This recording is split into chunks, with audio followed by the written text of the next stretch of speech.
TV 9 news కి స్వాగతం. భద్రాద్రి కొత్తగూడెం జిల్లా బోర్గంపాడు మండలం సారపాక గ్రామంలో ఐఎన్టీసీ మిత్రపక్షం ఎన్నికల కార్యాలయం ప్రారంభోత్సవానికి ముఖ్య అతిథిగా వేచేసి రిబ్బన్ కట్ చేసి ప్రారంభించారు. పిన్నపాక ఎమ్మెల్యే పాయం వెంకటేశ్వర్లు. జిల్లా అధ్యక్షులు పోదెం వీరయ్య మాట్లాడుతూ తెలంగాణ రాష్ట్రంలో కార్మికుల పట్ల రాష్ట్ర ప్రభుత్వం చిత్తశుద్ధితో ఉందని ఈ నెల 31వ తారీఖున జరిగే ఐటీసీ ఎన్నికల్లో కాంగ్రెస్ పార్టీ అనుబంధ సంఘమైన ఐఎన్టీసీని భారీ మెజార్టీతో గెలిపించాలని, ఎన్నికల ముందు కార్మికులకు ఇచ్చే ప్రతి హామీ నెరవేర్చే బాధ్యత నాది అని తెలియజేశారు.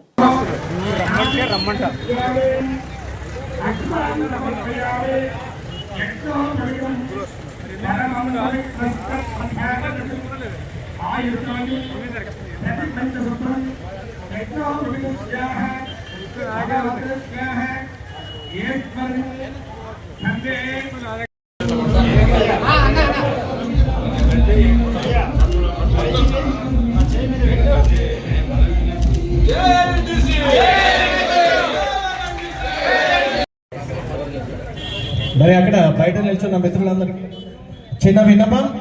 మరి అందరూ కూడా నడుచుకుంటూ సారపాక సెంటర్ జలగం వెంగళరావు అక్కడ విగ్రహం వద్దకు వెళ్తే అక్కడ మన ఐఎన్టీసీ జెండా అక్కడ ఆవిష్కరణ కార్యక్రమం జరుగుతుంది. మరి దయచేసి అక్కడ ఈ వేదికపై రోడ్డు పక్కన నిల్చున్న వాళ్ళందరూ కూడా సోదరులందరూ కూడా రోడ్డుకి అంతరాయం కూడా అక్కడ రోడ్డు మీద ట్రాఫిక్ కి ఎటువంటి అంతరాయం కలగకుండా బైకులు కానీ కార్లు కానీ మరి పక్కకు పెట్టాలని చెప్పేసి కోరుతున్నాం.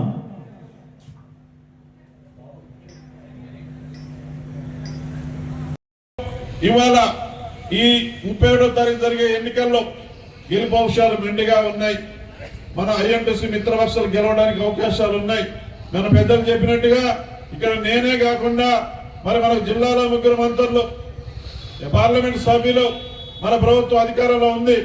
మరి ఇవాళ ఈ ఐటీసీ మరి లిమిటెడ్ పిఎస్పిడి యూనిట్ లో మీకు మెరుగైనటువంటి మరి ఉద్యోగ భద్రత కానీ 14వ వేతన ఒప్పందం కానీ మీకు ఉద్యోగులకు సంబంధించినటువంటి కార్మికుల యొక్క శ్రేయస్సుకు సంబంధించి ఇవన్నీ కూడా కావాలంటే మన ప్రభుత్వం అండగా ఉంటుంది, మన మంత్రులు అండగా ఉంటారు, మీ ఎమ్మెల్యేగా నేను అండగా ఉంటాను. మిమ్మల్ని ఒకటే కోరుతా ఉన్నా, వరుసగా అసెంబ్లీ ఎన్నికల నుంచి సింగరేణి ఎన్నికలు, పార్లమెంట్ ఎన్నికలు, అదే విధంగా ఎమ్మెల్సీ ఎన్నికలు గెలిపించారు. కార్మిక సోదరులకి మరి ఐఎన్టీయూసీ మిత్రపక్షాల నాయకులకి ఒకటే కోరుతా ఉన్నా, నేను తెలుసుకున్నప్పుడు గెలుపు అవకాశాలు బాగా ఉన్నాయని చెప్తా ఉన్నారు. ఆ గెలుపు అవకాశాలు ఏదైతే ఉందో ఈ నెల 31వ తారీఖు వరకు మీరందరూ కూడా ఏదైనా పొరపచ్చులు ఉన్నా, తారతమ్యాలు ఏమైనా ఉన్నా అవన్నీ పక్కన పెట్టి మీరు ఐఎన్టీసీ మిత్రపక్షాలని మంచి మెజార్టీతో మీరు గెలిపిస్తారని మనస్ఫూర్తిగా కోరుకుంటా, ఈ రోజున గెలిచినట్లయితే మీకు ఏదైతే ఈ ఎన్నికల్లో కార్మిక సోదరులకు మీరు మాటిస్తా ఉన్నారో వాటిని హామీలను నెరవేర్చే దాంట్లో, అవి కార్మికులకు అందించే దాంట్లో స్థానిక ఎమ్మెల్యేగా నాది బాధ్యతని మీ అందరికీ మాట ఇస్తూ ఈ రోజున ఏదైతే ఈ ర్యాలీ చేసుకొని మన ఎన్నికల కార్యాలయాన్ని ప్రారంభం చేసుకున్నామో ఇంతటితో సరిపోదు. మిగిలిన 6 రోజులు కూడా మీరు మంచిగా పనిచేయండి, కలిసికట్టుగా పనిచేయండి. మీకు నా సపోర్టు 100% ఉంటుంది, రాష్ట్ర ప్రభుత్వ సపోర్ట్ కూడా ఉంటుందని మనవి చేస్తూ మీ అందరికీ మరి ఒక్కసారి 31వ తారీఖు జరిగేటటువంటి మన ఐటీసీ ఎన్నికల్లో మన గుర్తు ఐఎన్టీసీ గుర్తు మిత్రపక్షాల గుర్తు, త్రాసు గుర్తు పైన మంచిగా ఓట్లేసి అమూల్యమైన ఓట్లేసి కార్మిక నాయకులు, కార్మిక సోదరులు ఒక మంచి మెజారిటీతో ఒక చక్కటి విజయాన్ని అందించాలని మనస్ఫూర్తిగా మీకు నేను కోరుకుంటూ మీ నుండి నేను సెలవు తీసుకుంటా ఉన్నాను. అందరికీ ధన్యవాదాలు, నమస్కారాలు, థ్యాంక్ యూ. అనేది 1948 మే 3వ తారీఖు మరి ఏర్పాటు చేయడం జరిగింది. ఈ ఐఎన్టీసీ ఆధ్వర్యంలో సంస్థల బాగు కోసం, కార్మికుల భద్రత కోసం, కార్మికుల సంక్షేమం కోసం మరి గత చూసినప్పుడు 76 సంవత్సరాలుగా ఈ భారతదేశంలో కార్మికులకు పక్షపాతిగా పనిచేస్తున్నటువంటి సంఘం ఏదైనా ఉందంటే ఐఎన్టీసీ సంఘం అని చెప్పేసి అనేక ఉద్యమాలు, పోరాటాలు, చరిత్రలు, అగ్రిమెంట్తో నిలబడ్డ సంఘం ఐఎన్టీసీ సంఘం. ఇది మామూలు సంఘం కాదు, దానికి చరిత్ర చాలా ఉంది. అటువంటి సంఘం ఈ రోజున మీ ముందు ఎన్నికల్లో నిలబడ్డది. మరి ఇవాళ చూసినప్పుడు ఈ ఐటీసీలో ఒప్పందాలు జరిగినాయి. 13 ఒప్పందాలు జరిగితే వేతన ఒప్పందాలు కార్మికుల సంక్షేమం కోసం, కార్మికుల భద్రత కోసం జరిగినటువంటి ఒప్పందాలలో 7 ఒప్పందాలలో ఐఎన్టీసీ పాల్గొన్నటువంటి సందర్భాన్ని కూడా మీకు గుర్తు చేస్తా ఉన్నా.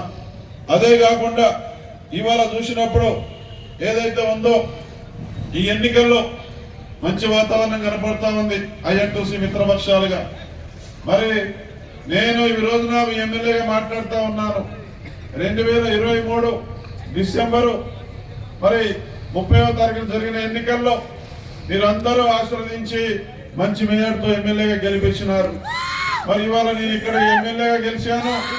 మరి ఇవాళ రాష్ట్రంలో రాష్ట్ర ప్రజల యొక్క ఆశీస్సులు దీవెనలతో కాంగ్రెస్ పార్టీ ప్రభుత్వం అధికారంలోకి వచ్చింది. యంగ్ డైనామిక్ లీడర్ మన రేవంత్ చేసుకున్నాం. మరి ఇవాళ తర్వాత జరిగినటువంటి పార్లమెంటు ఎన్నికల్లో మహబూబాబాద్ నుంచి ఎంపీగా కోరిక బలరాం నాయక్ గారిని కూడా మీరు గెలిపించారు. అదే విధంగా తర్వాత జరిగినటువంటి ఎమ్మెల్సీ ఎన్నికల్లో ఈ ఉమ్మడి ఖమ్మం జిల్లా నుంచి ఎమ్మెల్సీ అభ్యర్థిని కూడా గెలిపించారు. తర్వాత మనుగూరులో జరిగినటువంటి సింగరేణి ఎన్నికల్లో మరి ఇవాళ మన ఐఎన్టీసీ గెలిపించుకోవడం జరిగింది. మరి ఇవాళ అసెంబ్లీ ఎన్నికల దగ్గర నుంచి మొదలుకుంటే ఒకదాని తర్వాత ఒకటి వచ్చిన ఎన్నికల్లో అన్ని విజయాలు అందిస్తా ఉన్నారు మీరు. మరి అందరికీ విజయాలు అందించారు. మరి మీ విజయం అందుకోవడానికి మరి సమయం ఆసన్నమైంది. ఈ నెల 37వ తారీఖున ఎన్నికలు జరగబోతా ఉన్నాయి.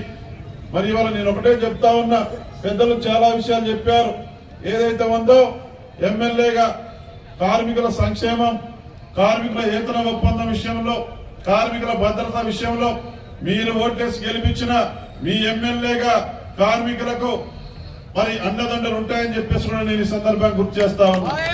అదేవిధంగా పెద్దలు మాట్లాడుతూ వెంకటేశ్వర రెడ్డి, సోమిరెడ్డి మాట్లాడుతూ చెప్పినారు. నేను చాలా సార్లు ఇక్కడ డిమాండ్ లో ఉన్నటువంటి ప్రధాన సమస్య పరిష్కారం కాలేదు. మీరు ఎమ్మెల్యేగా నన్ను గెలిపించిన తర్వాత ఈఎస్ఐ హాస్పిటల్ అందరికి ఇవాళ యూనియన్లకు ఖచ్చితంగా, పార్టీలకు ఖచ్చితంగా ఈ ప్రాంతంలో ఈఎస్ఐ హాస్పిటల్ కావాలని ఎన్నో సంవత్సరాల డిమాండ్. ప్రతి సంవత్సరం మరి ఏదైతే ఉందో ఐటీసీ లిమిటెడ్ పిఎస్పిడి యూనిట్ ఏదైతే ఉందో ప్రతి సంవత్సరం ఈఎస్ఐ కింద కోట్ల రూపాయలు కట్టిస్తా ఉంది. అటు చూస్తే భద్రాచలం మరి పేపర్ బోర్డుగా పేరుంది దీనికి.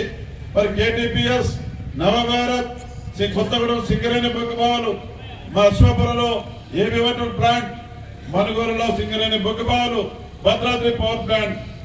మరి కార్మికులందరూ ఈఎస్ఐ హాస్పిటల్ అందుబాటులో లేక మరి ఇవాళ ఆ సౌకర్యాలన్నీ కోల్పోతా ఉన్నారు. కార్మికుడు పోవాలంటే ఎక్కడికి పోవాలి?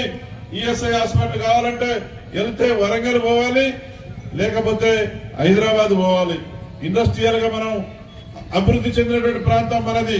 నాకు కూడా ఎన్నో సంవత్సరాల నుంచి ఈ ప్రాంతంలో ఈఎస్ఐ లేదనే బాధ ఉంది మీకు లాగానే.